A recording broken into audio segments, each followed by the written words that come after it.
Welcome back to HGTV Handmade. I am always looking for new ways to store and display my jewelry, so today I want to show you guys how I created jewelry dishes from oven-baked clay.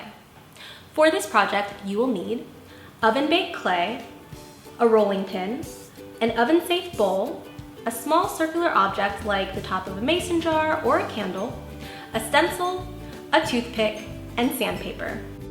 A craft clay machine is optional but very useful for doing this project. It's possible to just use the rolling pin to create a thin layer of clay, but I like to take the clay and run it through the machine so that I'm absolutely sure that it's even and completely free of bubbles. You can adjust the settings on the machine, and as you can see here, this opening is getting wider because I'm choosing a larger setting. It's okay if the pieces have jagged edges or funny shapes because we're going to be cutting them down to smaller circles in a second.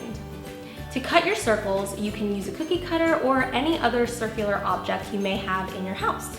Just apply pressure and rip away the excess clay. I'm also using a toothpick to clean up the edges as much as possible. Once you have a nicely shaped circle, drop this into the bottom of a small bowl. Try to center it as much as possible. There's nothing wrong with a plain jewelry dish, but I also want to show you another option. You can take a stencil and use your rolling pin to push the design into the clay before you cut your circle out. Stencils aren't just good for painting, they can also give the jewelry dish a textured design that I prefer to the plain version.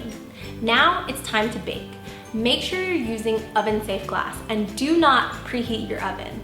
The trick is that you want the glass to heat up slowly with the oven, because if you transfer the glass from just being room temperature to really hot, that transfer between one extreme to the other is what can cause glass to crack. So don't preheat your oven, put everything into a cold oven and let it warm up slowly. Let the oven warm up to 275 and bake for about 15 minutes depending on the instructions of whatever brand of clay you're using. Let these cool off, and then all you have to do is pop them right out. They don't stick to the glass, so they're very easy to remove. The final step is to sand the edges of the jewelry dish.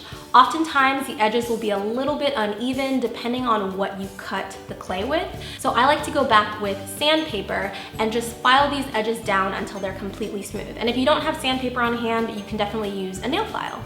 And that's all there is to it.